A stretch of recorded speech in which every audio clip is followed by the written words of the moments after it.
요한복음만 있고 다른 복음서에는 없죠. 이런 부분들이 꽤 있습니다. 요한복음서에 오로지 요한복음에만 있는 자료, 이것도 그런데 이런 부분들이 우리한테는 뭐랄까요, 상당히 그 기독교의 영적인 메시지라 그럴까요? 네, 도대체 영적이라는 표현이 나오는데 그런 느낌도 주면서 동시에 또 배타적인 교리를 뒷받침해 주는 것 같은 그런 해석들도 본문에 보면 많이 나옵니다. 오늘은 우리가 무슨 일이 있어도 다시 전에 끝내야 되니까 저는 이제 빨리 시작하도록 하겠습니다. 일단은 한 10분까지 되죠. 5분 내지 10분 한번 쭉 읽어보시고 그다음에 나누는 시간 갖도록 하겠습니다.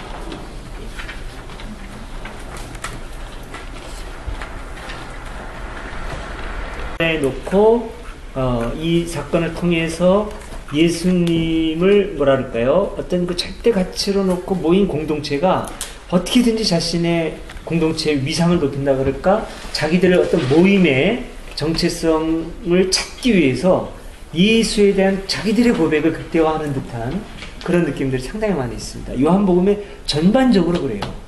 네, 이렇게 자기 자신에 대해서 예수님이 길게 변호하는 게 다른 복음서에서는 그렇게 많지 않거든요. 그랬을 경우에 이것은 예수님 자신의 자기 증언이라기보다는 요한 공동체의 고백 혹은 요한 공동체의 신학이 안에 있는가 라고 하는 쪽으로 이제 생각을 할 수가 있는 거죠. 이런 거를 이제 염두에 두고 볼 필요가 있습니다. 과연 예수님이 이렇게 선언했을까? 자기 자신에 대해서. 아니면 요한 공동체의 예수에 대한 강력한 어떤 그 신앙 고백인가? 이런 것들 좀 염두에 주시면서, 아까 이제 그 소피스님 말씀하신 문제하고 좀 연결될 수 있는 부분이죠. 그런 부분들이. 그럼 좀 우리가 본문을 좀 자유롭게 볼 수 있는 여지도 생기는 것 같고요. 제 배경 설명 이만큼 하고 그다음에 또 이제 자유롭게 한번 말씀을 해보시기 바랍니다. 내가 잘 모르는 이 사람의 아들이라는 게 있잖아요. 사람이 뭘 의미하는지 모르겠는데.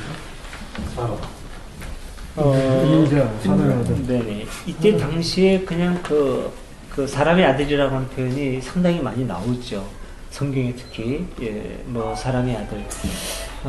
근데 여기에 대해서는 오히려 사람의 아들이라고 하는 그런 그 표현에서 어떤 그 신적인 개념보다는 우리와 함께 와서 역사 속에서 함께 어떤 그 뜻을 구현시키려고 하는 그런 그 사명감을 가진 어떤 뭐랄까요, 그 선지자적인 역할, 그게 강조되어 있다고 이렇게 봅니다. 그런데 이제 인자라고 하는 말을 이제 특별히 그 쓰는 거는 구약 성경에 인자라는 표현이 자주 나오거든요. 묵시록에도 나오고 예언서에도 나와요. 사람의 아들이 나중에 와서 어떻게 할 것이다, 이런 표현들. 그러니까 여기에서 인자라는 표현을 쓸 때는 어떤 그런 메시아적인 그런 사명을 가진 분, 그런 의식이 강하지, 여기에서 어떤 그 예수의 어떤 그 신성이라든가 이런 측면은 오히려 좀 이렇게 배제하는 듯한 그런 의미가 많다고 봅니다. 인자라고 하는 그런 말 속에. 그러니까 묵시록에서도 구약의 다니엘서라든가 이런 데 보면 인자라는 말이 많이 나와요. 마지막에 인자가 와서 이런 일을 할 것이다. 이건 어떤 그 초월성보다는 역사성. 역사 속에서 우리 공동체가 원하고자 하는 어떤 모습이 역사 속에서 우리와 같은 어떤 영에 의해서 이루어진다. 이런 그 의미들이 함축되어 있다고 봅니다. 제가 그 성경 볼 때요, 오래전부터 품었던 생각인데, 거기다 이제 형광펜으로 쭉쭉 그고 그랬는데, 특정 단어, 동사라고도 할 수 있는데, 보라 있죠, 보라. 그 구약 성경에 보면 이사야, 예레미야, 에스겔에서 다니엘서는 별로 많이 안 나오고, 그리고 신약에도 보라가 많이 나오거든요. 예언서에 특히 엄청 많이 나오고, 보라. 그리고 인자. 이 특별한 관계가 있나요? 상관 관계? 이게? 제가 보니까 많이 나오거든요, 보라라는 게. 이제 보라라는 단어하고 인자라고 하는 단어가 뭐 관계 있는 것 같지는 않아요. 그건 하나의 그 어법인 것 같고, 보라라고 하는 게 많이 나오는데, 자, 주목해라 라고 하나 딱 강조용법인 것 같고, 인자라는 말은 많이 나오죠. 구약에서부터. 강조용법이라고요? 제가 볼 때는 그래요. 아니 다른 성경에는 유달리 그런 표현이 자주 등장하지 않는데 네. 묵시록이나 많이 등장하니까 묵시록이나 왜 이렇게 많이 나오나 그랬었어요. 네. 이전부터. 그 묵시록의 어법인 것 같아요. 제가 알기로는. 그 묵시록을 그 작성을 할 때 네네. 예. 특히 어떤 그걸 읽는 사람들 향해서 예. 어떤 강조하는 용법이 아닌가 싶어요. 제가 볼 때는. 그냥 단순하게요. 네네. 제가 볼 때는 이제 그렇다는 거고, 모르겠어요. 어떤 그 원어적으로 어떤 깊은 의미가 있는지는 이제 잘 모르겠는데, 제가 볼 때는 그렇고, 인자라는 말하고 보라하고 무슨 관계가 있는 것 같지는 않아요. 인자라는 단어는 구약에서부터 특히 묵시록에서 많이 강조되는 단어예요. 나오는 단어예요. 네. 그거는 어떤 조금 아까 말씀드린 것처럼 어떤 신적 초월성이라기보다는 역사 속에서 이루어지는, 우리 신앙 공동체에서 실제로 뭐랄까요, 이루어지는 어떤 영웅들의 행적, 이런 걸 말하는 걸로 저는 이제 보고, 그리고 이제 그 인자라는 말, 그 옛날 우리 개혁 성경에는 그냥 인자라고 나오는데, 그걸 풀어 쓰면 사람의 아들이거든요. Son of Man. 그냥 사람의 아들이죠.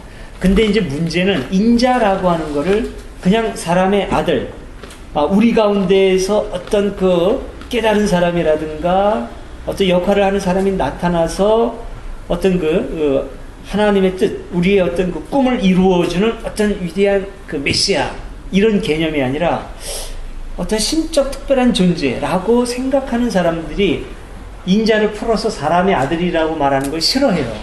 보면 사람의 아들 그러면은 어떤 신적인 그런 속성이나 이런 게 빠져버리는 듯한 느낌이 들잖아요. 그래서 이제 실제로 어떤 일이 있었냐면은 박창환 교수, 성경의 형성사, 지난번에 총리님도 그치 읽었다고 하는 그분이 이제 장신대 교수인데, 그분이 실제로 인자라는 말을 풀어서 사람의 아들이라고 강의를 했다가 교단에 불려간 적이 있어요.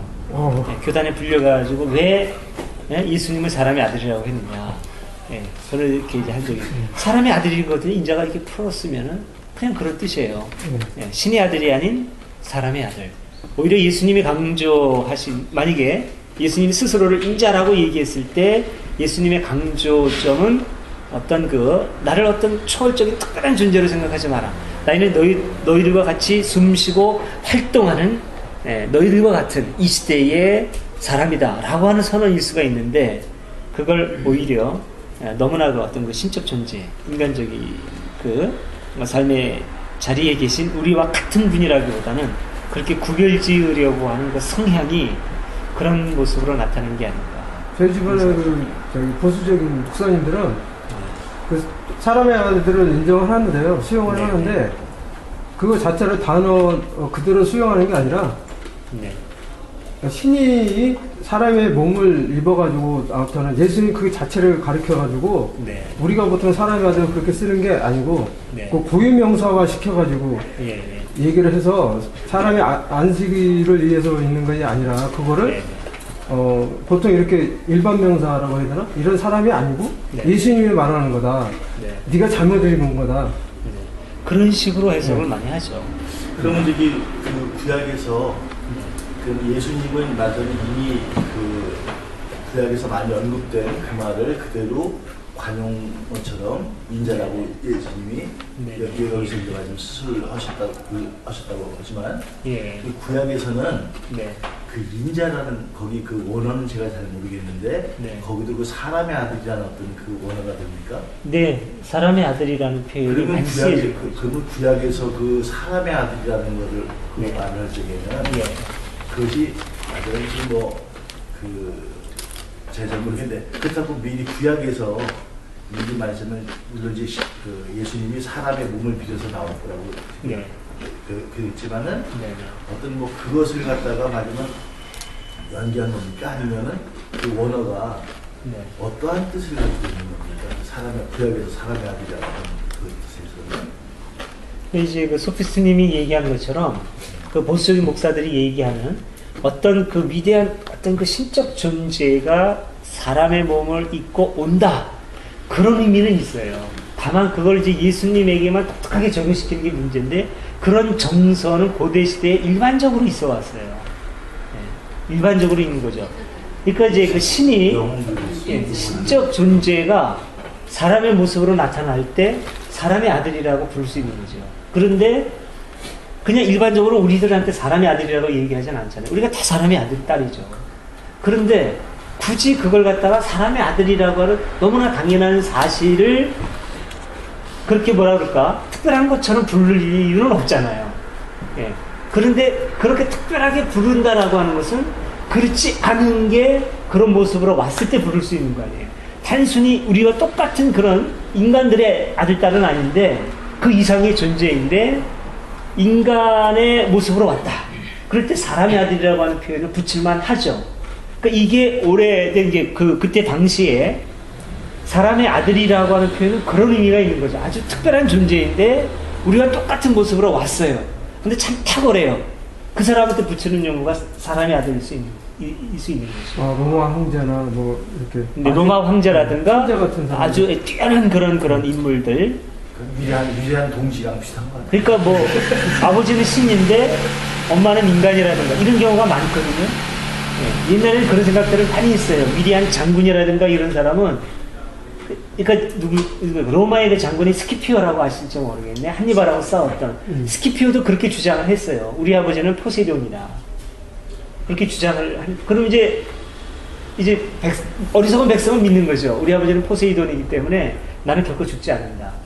이런 식으로 하면 이제 확 더 이제 신뢰를 갖고 있다든가 이제 그런 식의 의미가 있는 거죠. 어떤 그런 뛰어난 어떤 그런 존재가 사람의 아들의 모습으로 온다. 인자는. 그랬을 때 이제 예수님도 여기 본문에서는 인자라는 표현을 쓰는 걸로 나오는데 이 인자라고 하는 표현도 정말로 예수님이 그렇게 본인을 인자라고 표현을 했는지 그거는 좀 우리가 짚어볼 점이죠. 어쨌든 성서 기자는 예수를 인자라고 씀으로 해서 예수님에 대한 어떤 탁월성, 특별성을 이 문장 속에 담고 있는 것은 분명하죠. 그런데 그것이 특별한 그 보수적인 목사들이 얘기하는 것처럼 예수님에게만 붙여지는 고유명사 같은 거냐? 오히려 그게 아니라 그때 당시에 일반적으로 썼던 용어들이라는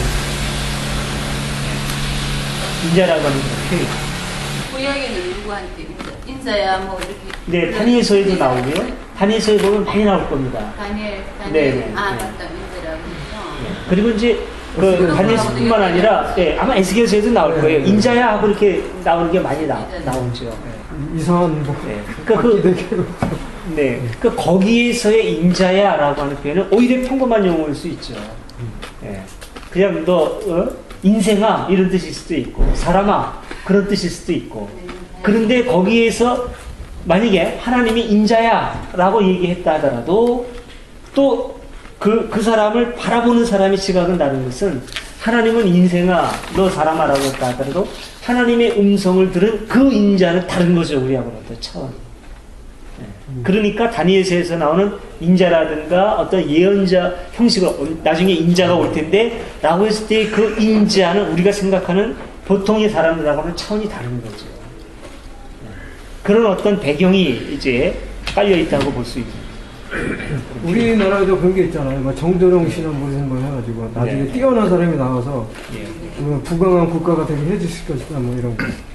그게 뭐 이제 뭐 정감록에 나오는 보통 그 사람 개새끼 혹은 사람 뭐라 그러나 사람이라 그래.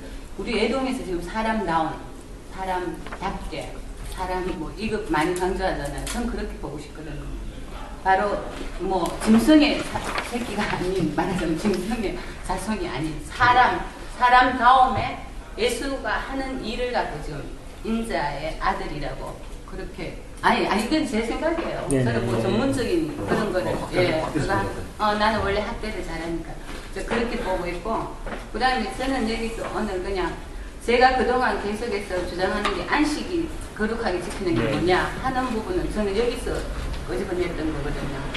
여기 보면 목가의 경자 이렇게 나오면서 안식일법을 어기셨을 뿐만 아니라 하나님을 자기 아버지라고 하시며 이렇게 하니까 결국은 안식일에 대한 유대인의 법이 있잖아요. 그죠? 일하지 마라. 그래서 몇 킬로 이상은 집에서부터 나가지 마라 하는 그 법보다 우선하는 것은 결국은 지금 인자가 하고 있는 사람을 살리고 네. 병을 고치고 예. 하는 그런 일이었다는 거죠. 그렇게 지금 말하는 교리 기독교의 법대 우리 애동의 어떤 뭐 타파라든가 이런 것도 여기 비유가 될 수 있을 거고 네. 뭐 저는 그렇게 보고 싶거든요. 법보다 우선하는 것은 살리고 고치고 낫게 하는 거.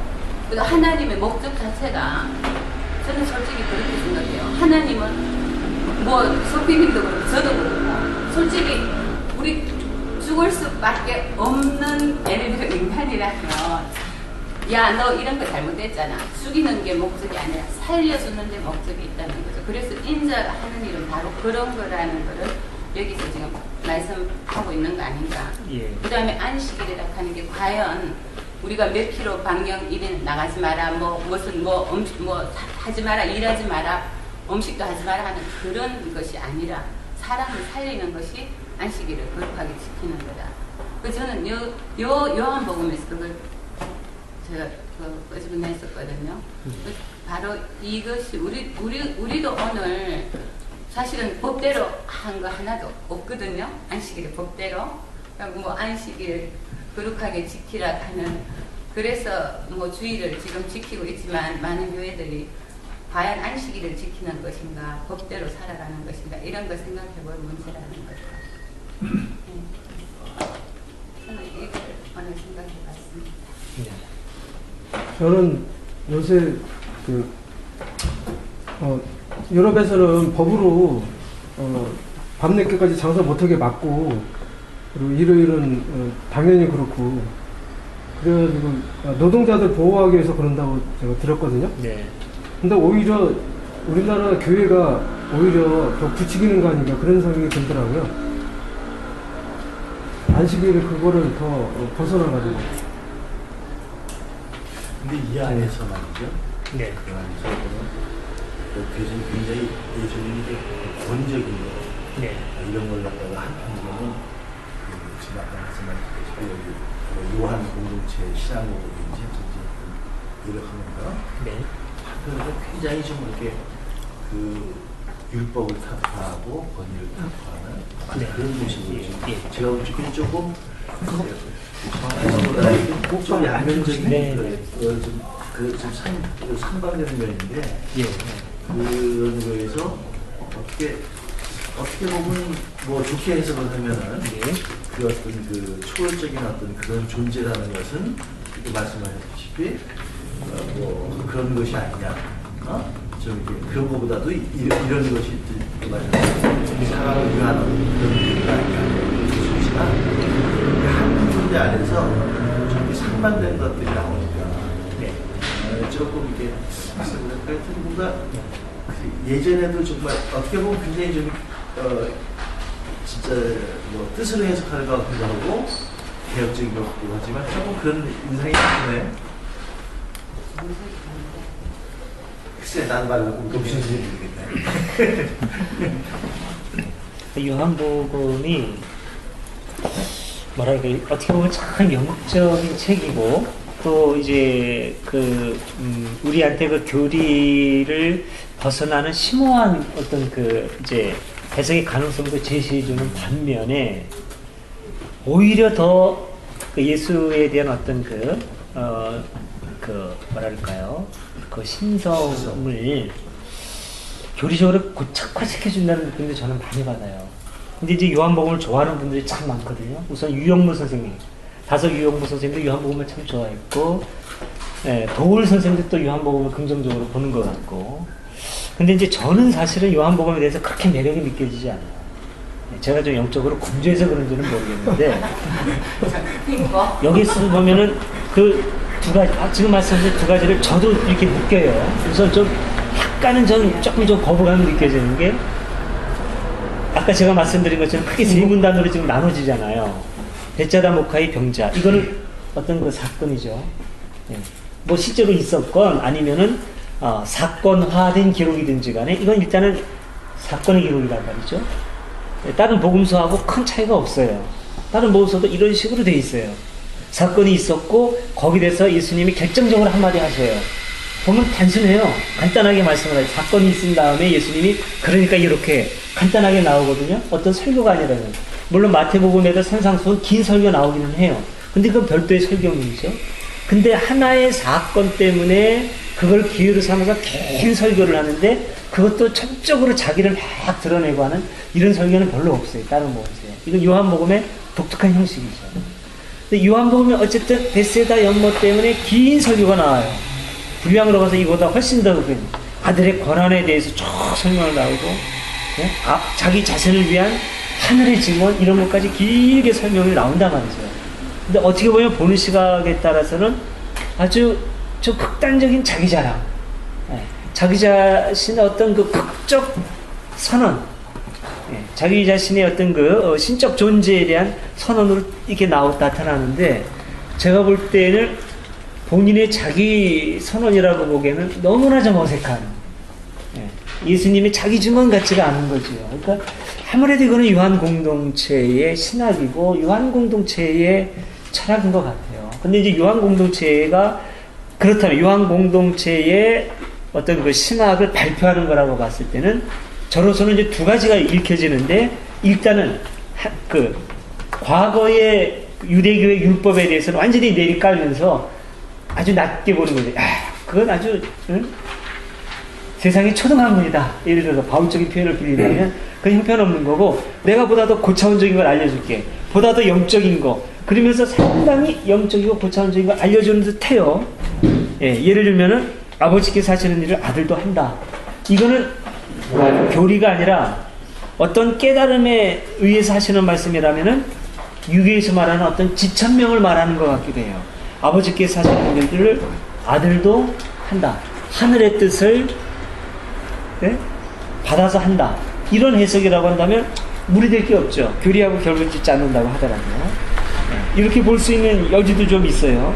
그런데 반면에 그렇게 어떤 그 영적인 깨달음만을 말한다라고 하기에는 너무나도 예수를 신성화하는 그런 흔적들이 또 담겨 있는 것 같아요. 예를 들자면은 뭐라 그럴까요? 그 밑에 있는 부분들 맨 밑에 밑에서 한 8번째 줄인가요? 거기 보면은 너희는 성서 속에서 영원한 생명이 있는 것을 알고 파고드는데 그 성서는 바로 나를 증언하고 있다. 이런 거는 어떻게 어떤 깊은 내가 하나님과 완전히 하나 되는 삶을 살고 보니까 내가 그냥 하나님과 하나가 되었다. 어떤 그런 깨달음의 선언이라고 보기에는 너무나 지나친 듯한 느낌이 드는 거죠. 성서가 바로 나를 증언하고 있다. 이런 거는 그럼 이런 깨달음을 받은 예를 들어서 성서가 바로 그렇다면 예수를 증언하듯이 우리도 깨달음을 얻으면 성서 자체가 우리 자신 각자를 증언하고 있다고 하는 선언까지도 갈 수 있는 거냐? 좀 무리한 것 같아요. 예, 아무래도 예수에 대한 어떤 그 신적 선언, 공동체가 예수는 아주 극한 깨달은 자였다. 우리도 예수처럼 깨닫자. 이게 아니라 완전히 이제 우리와는 차별화되는 예수에 대한 어떤 그 신적 선언으로까지 들어가는 게 아닌가. 요한 공동체가 이런 생각이 든다는 것이죠. 이 점을 파고든 거 아닐까요? 유영모 선생님 이런 분들은? 우리도 그런 네. 어떻게 해요? 할 수 있다. 네. 성서가 구약에 예언한 신처럼 우리도 구약에 예언한 우리 자신들 다 그렇게 될 수 있다고 그 점을 하지 않았나 싶어서 제가 읽어보지 않아가지고. 아니, 네. 그렇게 된다면은 별 문제가 없는데 이런 선언이 과연 우리의 그런 해석을 뒷받침해줄 만큼 무리 없는 선언이냐. 근데 이제 이게 제 생각에 이래요. 그러니까 이 요한복음이 쓰여진 시기하고 또 연관이 되는 것 같아요. 그러니까 요한복음이 대략 한 AD 95년경 전후해서 100년 요 사이에 쓰여졌는데 그 전에 쓰여진 그 공관복음 같은 경우에는 제일 늦게 쓴 게 이제 누가복음이죠. 공관복음 중에서 그 유대의 고유 그 회당이나 이런 데 하고 기독교하고 완전히 갈라지기 전이에요. 근데 이제 90년 경쯤에 완전히 갈라졌다고 하거든요. 유대교하고 기독교하고가. 해당 그거하고. 해당하고 해당뿐만이 아니고 기독교하고 유대교가 완전히 갈라졌는데 그 이후에 아마 제가 생각에는 요한복음이 나오지 않았나. 그래서 이 예수를 더 신격화하고 하는 것이 그 이전에 쓰여진 마태복음이나 누가복음에 보면 신격화가 제한돼 있어요. 상당히. 마가복음은 뭐 거의 신격화가 거의 안 보이고 하는데 그런 시대적인 배경 그 이후에 좀 더 과연 너희들이 그럼 유대교하고 다른 것이 뭐냐 했을 때 그거에 대한 요한 공동체에서의 우리는 이런 예수를 이렇게 본다 뭐 이런 시대적 배경이 있지 않나 이런 생각이 듭니다. 예, 그렇죠. 그러니까 예수에 대해서 가장 예수를 뭐랄까요? 이제 신성화해서 고백하는 공동체는 요한복음이 가장 강하죠. 뚜렷해요. 다만 요한복음에 대해서 많은 사람들이 요한복음의 영적인 메시지를 가지고 있다라고 주장을 하고 진보주의적인 쪽에서도 요한복음을 많이 이제 긍정하고 있는 중요한 요소 중에 하나가 요한복음은 그런 어떤 교리적인 신을 긍정한다기보다는 어떤 깨달음으로 예수가 온전히 신과 하나 된 신성으로서 증언하는 것이고 그렇기 때문에 우리도 예수처럼 완전히 하나님과 하나 된 삶을 살면 바로 그렇게 예수처럼 그런 신성화된 단계로 들어갈 수 있음을 증언하는 책이다 라고 요한복음을 변호하는데 저는 거기에 대해서 좀 이의를 제기하고 싶은 게 정말로 요한복음이 그러냐라고 하는데 이의를 제기하고 싶은 거예요. 저는 이제 유영모 선생님 거 이제 말씀해서 읽어볼 건데 그런 한계를 인정하는 선에서 그걸 극복하지 않은 뜻에서 그런 것 같은 생각이 드는데요. 그래서 이 사람들은 숭배의 대상으로 썼지만 그거 몰라서 그런 게 아니라 그런 식으로 저는 받아들여요. 그 해석은 참 좋습니다. 그러니까 이 사람들 기록자들의 한계를 인정을 하고 이들은 이렇지만 그러나 우리들은 이들의 한계까지도 짚어가면서 이들의 한계도 뛰어넘고 그 다음에 예수도 뛰어넘어서 오늘 우리가 받아들일 수 있는 긍정적이고 좋은 영적인 메시지만 받아들이자. 그러면 상관이 없어요. 그렇게만 본다면 문제될 게 없는 거죠. 그러면 완전히 성서를 상대화시키는 거예요. 그리고 성서를 그야말로 여러 경전 중에 하나 또는 고전 중에 하나로 보는 거죠. 그렇다면 괜찮습니다. 그렇게 봐야 되는 거죠. 그리고 제가 이 얘기하는 것도 그런 시각으로 성경을 비판적으로 보고 성경에 한계가 있다면 그것까지도 우리가 지적하고 매이지 말고 우리를 위한 것으로 수단화하자고 드리는 말씀입니다. 그렇습니다. 제가 드리고 싶은 말씀도 그거예요. 성서가 그런 한계가 명백하게 있다면 이것까지도 우리가 뛰어넘자. 저도 이제 말씀드리고 싶은 게 그거죠. 근데 제가 볼 때는 어쨌든 간에 성서는 바로 나를 증언하고 있다. 그 다음에 아버지께서 죽은 이들을 이렇게 다시 살리시듯이 아들도 살리고 싶은 사람들은 살릴 것이다.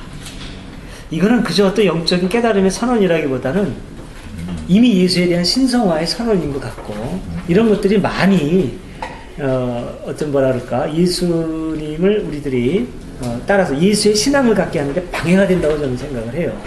예수에 대한 신앙에서 예수에 대한 신앙으로 예수 신격화로 넘어가게 한다는 혐의를 넘어서기 어렵지 않나. 그렇다면 자꾸 그렇게 긍정적으로 좋은 쪽으로만 해석을 해 나가기보다는 이런 것들을 좀 제대로 좀 짚어내가지고 성경의 한계가 있다면 짚어내가지고 우리가 아닌 것은 아니라고 말하고.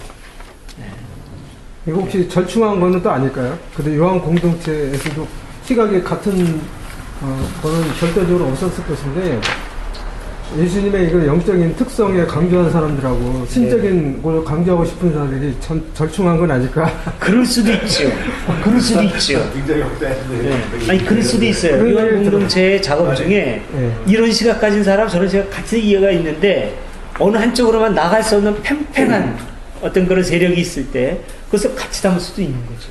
이게 제가 봤을 때는 완전 100% 우리 완전 신이야 이런 100% 그걸 익혀지지가 않거든요, 사실. 네네. 그래서 제가 그렇게 볼 수 있는 부분도 있죠. 예. 그리고 이제 그 부분, 아들의 권한에서 두 번째 부분 보면 심판을 얘기하는데 내 말을 듣고 나버리신 이를 믿는 사람은 영원한 생명 얻을 것이다. 미래죠. 얻을 것이다. 근데 또 재밌는 거는 그 사람은 심판을 받지 않을 뿐만 아니라 이미 죽음의 세계에서 벗어나 생명의 세계로 들어섰다. 논리적으로 보면 이것도 좀 웃겨요. 영원한 생명을 얻을 것이다. 미래형인데 그 다음에 다음 문장은 이거는 이미 현재형이에요. 그것도 현재 완료형이에요. 생명을 얻을 것이다. 그런데 이미 들어섰다. 애매하죠, 이런 것들이. 이거는 어떤 명쾌한 논리라기보다는 이들이 갖고 있는 뭐라 그럴까, 이중적인 사고의 반영일 수 있는 거죠. 미래적인 거, 그리고 동시에 어떤 그 미래적인 소망이 이미 현재에서 실현됐다고 하는, 이미 우리 공동체 안에서는 실현됐다고 하는 어떤 그런 그 선언적인 이런 것들이 지금 같이 담겨 있는 거거든요. 근데 그러니까 이렇게 논리적으로 이렇게 좀 모신된, 논리적으로 모신된 말을 볼 적에는 그 논리 외적인 면을 좀 봐야 되잖아요. 그러니까 그 논리를 넘어서 그러니까 뭐 산은 산이요 물은 물이다 같은 거는 논리에서는 아주 그 회계론이 아주 말도 안 되거든요. 지금 그것이 그러니까 제가 말씀드린 거는 그런 것들이 논리 외적인 면이죠. 우리가 이렇게 뭔가 위험할 경우에 그래서 이렇게 될 것이다. 근데 이미 그 사람은 지금 했다. 그래서 어떤 감조의 어떤 일반적인 합법 같은 데서 그렇게 보여요. 예, 그렇게 볼 수 있죠. 그러니까 이제 우선 그건 이제 감조라기보다는 뭐라 그럴까요? 이미 이 공동체 안에서는 보장됐다는 거죠. 예를 들면 내가 내일이나 며칠 후에, 한 달 후에 비행기를 타고 미국에 갈 건데 티켓을 지금 사가지고 갖고 있어요. 이미 나는 지금 갖고 있는 거죠. 이런 선언일 수 있는 거예요. 이 공동체는 앞으로 우리가 지금 살고 있고 부활에 참여하고 하는 사건 자체는 미래적인 건데 우리는 이미 그런 모든 권한을 이미 갖고 있다. 이런 자신이 있는 선언일 수 있는 거죠, 이게. 이거 자체가 그런 선언일 수가 있어요. 그런데 또 이걸 다른 각도에서 본다면 영원한 생명을 얻을 것이다. 그런데 이 사람들이 얘기하는 영원한 생명이 우리가 얘기하는 어떤 그 교리적으로 죽은 다음에 천국 가는 그건데 이미 여기에서부터 티켓을 얻었다. 지금 요거는 이제 전통적인 기독교가 해석하는 방식이에요. 그걸 말하겠느냐? 아니면 이 사람들이 말하는 부활의 삶은 그런 미래적인 것이 아니라 이미 현재적인 것으로 말하고 있는 것이겠느냐라고 하는 거죠. 여기에서는 오히려 이 사람들이 말하는 어떤 그런 부활의 삶, 이미 달라진 삶이 미래적인 거고 지금은 어쩔 수 없는데 이게 아니라 여기에서부터 누리고 이미 획득된 것으로 얘기할 가능성이 큰 것 같아요. 여기서 요한 공동체의 영적인 메시지는 오히려. 그러니까 다시 말하자면 이 사람들이 말하는 부활이라든가 심판의 개념은 미래적으로 나중에 죽은 다음에 무덤이 열려가지고 확 시체가 벌떡 일어나는 이런 부활이 아니라 이미 여기에서 자신들이 누리는 변화된 삶, 그걸 얘기하는 게 더 강하다는 거죠. 이게 이들이 갖고 있는 어떤 영성이고. 근데 좀 이해 안 되는 부분이 있어요. 그 요한복음 그 뒷절에 맨 마지막에 한 네다섯 줄에 보면은 그하고 또 상반된 얘기를 또 하거든요. 그러니까 너희는 나를 받아들이지 않는다. 네. 그러면 이미 딴 사람이 아마 딴 사람이 자기 이름으로 내세우고 온다면 너희는 그를 받아들일 것이다. 너희 서로 영광을 주고 받으면서도 오직 한 분이 하나님께 영광을 벌지 않으니 어떻게 나를 믿을 수 있냐. 또 이 말은 또 그 위에 상황하고 또 다른 그 상황을 얘기하고 있는 거거든요. 근데 이거는요, 이제 우선 성경 볼 때 그게 중요합니다. 이게 지금 일목요연하게 아주 논리적으로 일목요연하게 한 사람이 모든 걸 알고 쫙 쓰는 거라는 생각은 갖지 마세요. 네, 이거는 이제 뭐 신이 그렇게 쓴 것도 아니고 여기 매 문장 부분이 각각 다른 상황에 대한 반응일 수 있어요. 지금 이제 그 용희님이 지적하신 게 뭐냐면은 밑에서 이렇게 썼단 말이죠. 딴 사람이 밑에서 6번째 줄인가요? 딴 사람이 자기 이름을 내세우고 온다면 너희는 그를 맞아들일 것이다. 너희는 서로 영광을 주고받으면서도 오직 한 분이신 하나님께 주신 영광을 바르지 않으니 어떻게 나를 믿을 수가 있겠느냐. 이거는 뭔가 좀 쪼잔해 보이지 않나요? 어떤 구체적인 상황에서 이거는 아마도 그럴 겁니다. 이것도 물론 이제 제 해석인데 요한 공동체가 자신이 겪고 있는 어떤 라이벌이 있어요. 그 라이벌에 대해서 니들이 해석하는 거 아니 그거 아니고 예수는 사실 이런 거야 라고 하는 라이벌 공동체에 대해서 요한복음은 아니야 우리들이 주장하는 게 맞아 라고 주장하고 싶은 거죠.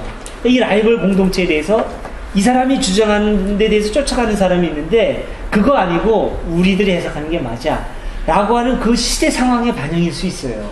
이런 건 오히려 예. 그리고 이제 예수님 그런 거 있잖아요. 나보다 먼저 온 놈은 다 도둑이요 강도다. 이런 것들도 얼마나 독선적인 그 해석입니까? 이게 나보다 먼저 온 자는 다 도둑이요 강도다. 그러니까 나보다 앞서서 메시아성을 주장한 사람이 있었는데 다 아니고 나만 맞다는 얘기거든요. 이게 예. 상당히 독선적일 수 있는 거예요. 그러니까 우리는 그거를 딱 들어보면은 예수님 말고 거짓 선지자들이 많았나 보다 라고 해석할 수 있는데 사실 그때 상황에 보면은 예수 못지않게 뛰어난 민족 독립운동자들, 민족 지도자들 많이 있었어요. 예. 근데 그런 분산을 원치 않고 이 공동체를 강력한 예수 중심의 공동체로 끌어가고 싶어 하는 공동체 사람들의 염원이 담겨 있다고 보는 거죠, 오히려. 저는 그렇게 보는 겁니다. 그러니까 성경이 시대 한계 속에서 나온 책이라고 하는 거예요. 예. 이런 걸 우리들이, 만약에 제 해석이 맞다면 이런 걸 있는 그대로 얘기하지 않으면 끊임없이 지발돈종 같은 사람들한테 공격을 당할 겁니다. 네. 근데 제가 볼 때는 그래요. 네. 그리고 지금 문제는 진보 신학자들 가운데 이런 것들을 있는 그대로 얘기하지 못하는 그 한계가 문제가 돼요. 왜냐하면 교단 안에 있는 한 조직이 허용하는 발언권의 한계가 있어요. 제가 계속 진보기독교를 공격하는 이유도 바로 그거고. 이거는 제가 보는 제 눈에 저만의 독특한 시각은 아니에요. 제가 그렇게 똑똑한 사람도 못 되고, 이런 것들을 이제 그 신학을 폭넓게 공부하면은 이런 것들을 이제 볼 수 있어요. 이 얘기 하느냐 못하느냐의 문제죠. 중요한 거는 틀린다 하더라도 틀릴 가능성을 인정하면서도 여러 가능성을 그대로 인정하는 건 상당히 중요합니다. 저도 지금 틀릴 가능성을 가지고 얘기하는 거거든요. 제가 틀릴 가능성이 얼마든지 있습니다. 다만 결정적으로 저를 꼼짝 못하게 묶지 못하는 것은 여기 계신 분들이 뭐라 그럴까요? 저야 뭐 이걸로 밥 먹고 산 사람이니까 신학을 공부하고 20년 동안 뭐 이쪽에 몸담은 사람이니까 그거를 제 한계를 결정적으로 끄집어내지 못하지만 뭐 이상하다고 느끼는 점도 있을 거고, 근데 이런 면들에 대해서 저하고 어떤 그 신학을 전공한 사람하고 얘기라도 치열하게 얘기하다 보면 제 한계도 노출될 거예요. 그 사람의 한계도 노출될 수 있는 것이고, 그런 모임의 장은 저는 굉장히 이 시점에서 필요하다고 봅니다. 근데 잘 안 만들어져요. 진보적인 신학에서는 이제 신학의 자유는 네. 굉장히 인정하는 분으로 알고 있는데요. 그런 어떤 거에서는 하다못해 무슨 뭐 한스킨 같은 그런 사람의 신학까지 그러니까 신학으로서 수용을 하고 예. 그런 알고 있는데 말씀하시는 부정적으로 말씀하시는 저 굉장히 다르거든요. 어떻게 말한다고요? 굉장히 부정적으로 느끼신 것 같아요. 부정적으로요? 진보 신학계에 있는 교수나 목사들을 향해서 제가 지금 굉장히 자유스럽게 느껴졌는데 그거는 이제 한스 퀸이라든가 그런 사람들의 경우, 그런 사람들의 경우 우리나라 같은 이런 그 뭐라 그럴까 조직에서 너 쓸데없는 얘기를 하면 그냥 안 둬? 이런 전제가 없잖아요. 없으니까 그렇게 자유롭게 얘기를 하죠. 우리나라도 왜 저기 서남동 씨 같은 어떤 그 안테나 세계가 그뭐 답답한 다수기라는 안테나 같은 분이나 그러니까 그런 분들이 몇이나 계시냐면. 근데 제가 지금 받아듣기로 무엇건지 말씀은 뭐냐면은 네. 그 예국의 그 교계를 말씀하시는 게 아니고 네네. 우리나라 교계도 그런 진보 신학을 자유롭게 한다 그런 얘기예요. 저는 그렇게 느꼈는데 있죠. 그러니까 책으로 보는 몇몇 사람들, 서남동 교수님이라든가 변산환 교수라든지 이런 사람들 자유롭게 얘기했죠. 안병무 교수님이라든가 이런 분들. 그러니까 그런 분들이 굉장히 힘겹고 어렵게 살았던 분이에요. 그렇죠. 그러니까 오늘날 오늘날 그분들의 신학을 따르는 사람들이 그분들처럼 자유롭게 말하느냐, 아니면 그분들 이상을 넘어가느냐. 잘 못 넘어가요. 몇십 년 전의 사람들도. 그래서 제가 하나의 예를 들어볼게요. 제가 지금 녹화 중이라서 솔직하게 얘기를 못 하고요. 네. 어떤 교회가 이제 그 진보 교단에 속하고 이제 진보 교회인데 기도를 하고 그러더라고요. 응? 근데 작년에 제가 참석을 했었는데 제가 깜짝 놀랐어요. 왜냐면 그런 사고방식으로는 기도를 할 수가 없거든요. 무슨 말? 기도를 할 수 없어요. 아니, 그러니까 우리도 이렇게 기도를 하다가 없앴거든요.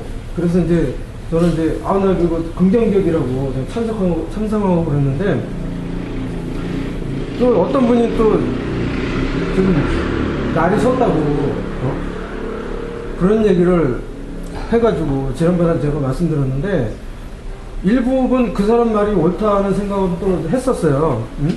무슨 말인지 잘 아실 거예요. 왜냐면 이제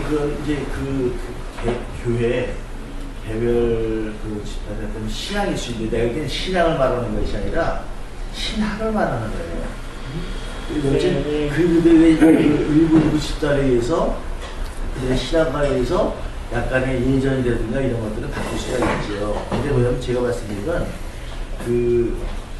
지금 저는 여태까지는 그렇게 안 느꼈는데 목사님 굉장히 지금 개혁적인 이 교단도 굉장히 이렇게 그런 거를 할 말을 다 못한다. 예, 그렇게 말씀하시길래 굉장히 그쪽에서 저희 개혁적인 이 신학 쪽에서는 그 신학의 자유는 아주 보장하는 저는 그런 분위기를 읽었는데 그렇지가 않게 말씀하시니까 거기에 대해서 제가 제가 저번에 보니까 한스킴 그분도요. 보니까 완전하게 자기 하는데 근데 그 신학교에서 어쨌든 전부 그렇죠. 그러니까 근데 우리는 이제 그 다양하게 그것들을 신학의 영역으로 물론 이제 안정무 교수님 같은 경우에 하다 못해 제가 그때 안정무 교수님 나오셔가지고 바로 강의할 때 저희가 그 강의를 들었거든요. 민중신학이 태동한 그 직전에 저도 총신대를 듣는 사람이 세상에 탈수를 얘기하고 탈춤을 얘기하고 그러는데 아니 신학의 영역이 어떻게 저런 게 들어가나 굉장히 의아했었어요. 근데 거기다가 선한동 교수님 뭐 샤르땡이냐 뭐 어디 얼마나 황당했겠습니까? 근데 나중에 한 10년 지나니까 그것이 다 이쪽에서는 신학의 영역을 좀 치우구나. 저는 그렇게 알았는데 저는 그래서 그러면 여태까지 제가 만난 분들은 굉장히 신학적으로는 그 자유롭게 하시고 논리적인 표시를 해석을 하시고 거기서 하나의 그 신학의 연대를 그런 걸 봤는데 목사님이 안 들리셔서 이쪽도 그런가 싶어가지고 제가 느끼기에는 기독권 안에서 힘든 게 아닐까. 그런데 우리나라 분위기에서 그 이후로 그러니까 뭐 안병무 교수님이라든가 뭐 선암동 교수님들 이런 분들 이후로 어려움을 많이 겪었죠. 그분들도 그렇고 변선한 학장님도 그렇고 교계에서 쫓겨났고 그러면서 젊은 학자들은 많이 움츠린다는 생각을 많이들 갖고 있고 또 이제 그 생각은 열려 있다고 하더라도 본인의 생각은 말을 못하는 사람들은 많아요. 그건 현실이에요. 저도 제 친구들도 그런데요. 제 친구 중에 저 이상으로 생각하는 친구들 많이 있죠. 얘기 안 합니다. 얘기하면 당장 사례가 있잖아요. 저 같은 사례가. 그리고 참 이건 모순인데 저도 그래요. 그 친구를 만나면은 그래 내가 입 다물고 있어요. 이렇게 돼요. 왜냐면 어쨌든 내 친구니까 내 친구가 어려워지는 건 싫으니까 이건 참 모순이죠. 이걸 비판하면서 나도 그런다는 참 모순인데 이런 게 있어요. 이렇게 자유롭지 못한 게 조직 내에서 자유롭지 못한 그런 면들이 제가 그때 그 목사님이 유 목사님 말씀을 하셔가지고 이중적인 게 읽히는데 저는 이중적으로 읽혔어요. 어떤 면에서 이중적으로 읽혔냐면 이분 스스로 먹고 살기 힘들어서 그런 거는 아니었거든요. 그리고 그쪽도 자유스러운 건데 제가 받아들인 것은 뭐냐면 기존 교리 기독교의 우존적인 우리 여성 교우들이 압도적으로 많잖아요. 응? 여성 교우들이 압도적으로 많은데 우존하고 싶은데 그 대상을 못 써버리면 어떻게 보면 횡포일 수도 있거든요. 응? 우존의 대상이 없어버리니까. 그러니까 본인 스스로 서야 되는데 한국적인 현실에서는 그게 상당히 어려운 거고, 또 기존 교회에 보면은 아는 사람들도 많고 또 시부모랑 엉킨 것도 있고 그런 건데 목사님처럼 이렇게 다 이렇게 해버리면 너무 이게 그러니까 좀 부드럽지 못한 거 알겠어요. 그 목사님 한 거는. 그러니까 좀 천천히 가자. 응? 근데 너무 앞서 나가니까 과격하게 느껴지나 봐요. 그 목사님한테는. 저는 그렇죠. 그걸 느꼈어요, 제가. 응? 그렇다고 목사님에 대한 완전히 부정적인 건 아닌데 방법을 좀 온유하고 좀 부드럽게 해야 되지 않겠냐. 응? 저도 좀 그렇게 생각해요. 네. 저도 그 목사님 그렇게 말씀을 안 하셨는데 저는 그렇게 받아들였어요. 예. 뭐 그런 지적 또 일리 있고, 예, 제가 그게 옳지 못하다는 뜻은 아니고요. 예, 과격하게. 저는요, 사실 목사님의 말씀에서 굉장히 제가 그 힘을 얻어요, 살아가는 데서. 제가 기독교를 잠시 다니다가 성당으로 갔다가 다시 불교 공부를 하면서 지금 현재 제가 이렇게 돌아갔을 때요. 그 나를 얻는 있던 종교의 그 힘, 종교의 권위, 그 정말 하느님의 그 굉장한 그 무게, 이런 거를 내가 이렇게 딛고 그걸 일어설 수 있었던 거는요. 저는 산들님의 이 말씀 덕분이라고 생각하거든요. 그러니까 저런 말씀을 듣고 저는 정말 인간이, 나약한 인간이 정말 이 정신을 가져서는 거, 종교의 자유를 내가 진짜 마음껏 향유하면서 그 두려움에서 내가 바로 서는 그게 저는 이상태 그 목사님의 저 말씀을 갖고 저는 일어서거든요. 저는 세 종교를 지금 사실은 제가 지금 갖고 있어요. 여기 예전 교회 나오죠. 성당에는 뭐 이름만 걸어놨고 그냥 그렇지만 불교에도 제가 지금 저걸 놓고 이렇게 하면서 이게 다 저는 사실 목사님 굉장히 덕분이었으니까 이렇게 저를 갖다가 이렇게 자유하고 어떤 두려움에서 내 스스로 인간으로서 딱 쓰게 만들 수 있었던 거는 저는 목사님 말씀이라고 생각해요. 어느 누구도 저런 얘기를 해주신 바가 없고 저는 들은 적이 없어요. 아멘. 예, 그렇게 봐주시는 거는 이제 감사하고요. 뭐, 이제 이것저것 다 맞습니다. 그러니까 제가 마음속에 있는 어떤 분노를 참지 못하는, 뭐랄까요, 그러니까 덕의 부족에서 오는 현상도 맞고, 그리고 이제 또 하나는, 저 이제 그렇게 생각해요. 지금 말씀하신 것처럼, 그러니까 우리 좀 천천히 가자, 좀 배려해서.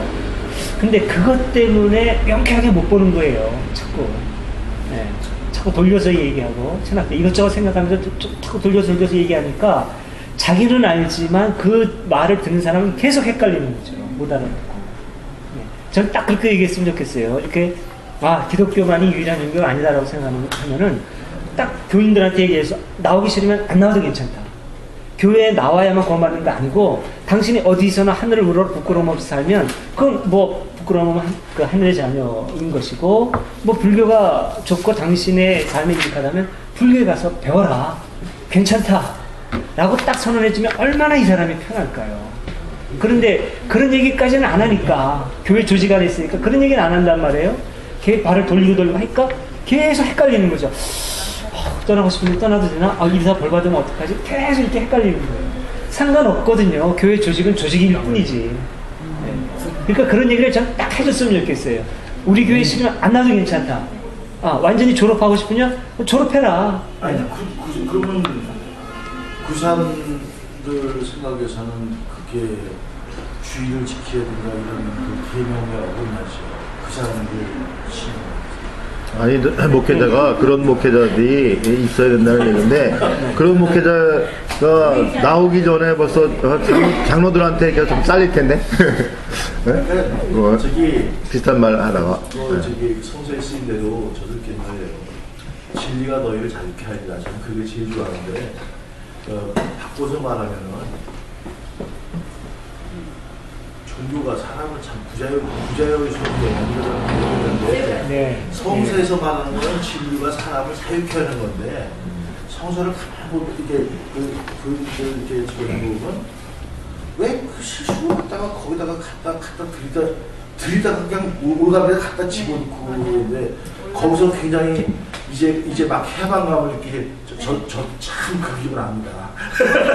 아니, 저는 얘가 그 전부터 그런 불만스러운 걸 예, 많이 갖고 있어야죠. 이거를 예. 그냥 그게- 껍데기로 예. 떼고 나온 예. 얘기가 된 거죠. 아니 근데 아니 정말 그게 굉장히 중요해요. 자, 우리 그 시간이 많이 가는데요. 정말 꼭 필요한 거 아니면 이제 본문 연구를 이제 마쳐야 될 것 같은데요. 꼭 짚어야 될 부분이 있으면 말씀해 주시고 아니면은 마치도록 하겠습니다. 여기 보면 그 선한 일을 한 사람은 부활하여 생명의 나라에 들어가고 악한 일을 한 사람은 부활하여 간절히 갔습니다. 이렇게 되어 있는데 뭐 이것도 또 다른 뜻으로 해석이 될 수 있는데 이 말을 그대로 하게 된다면 이것도 그 종교다원주의하고 연관이 되지 않을까요? 오히려 교리로부터 자유로운 선언이라고 볼 수 있죠. 오히려 이런 거는. 네. 근데 이것까지 또 이제 교리와 연결시켜서 그러면은 선한 거란 뭐 어떤 거냐? 하나님 모든 인간이 죄인인데 하나님을 떠나서 어떻게 선한 게 가능하냐? 이렇게 얘기하면 또 교리로 돌아가는 거죠. 그렇죠. 예. 근데 이제 여기에서의 이들 공동체에서 원하는 거는 그런 교리 이전의 것. 예. 정말 우리가 이렇게 어떤 영적인 안목을 가지고 부끄러움 없이 살아야 되지 않겠느냐라고 하는 그 정도의 선언일 수 있는 것이고. 알것이는 한마디로 정제되지 않은 알것. 네, 그렇게 받아들이는 것이 저는 좋다고 봅니다.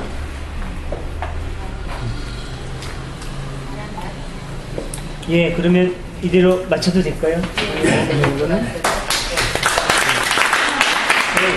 새로 오신 분도 계시고. 아니 여기 예, 우리 그 교우 소식에서 오늘 이제 처음 오신 분도 좀 계신 것 같고요. 먼저 좀 이렇게 본인 소개부터 처음 오신 분들이 좀 해주시면 어떨까요? 닉네임을 왜 그 이름을 만들었는지도 궁금하고.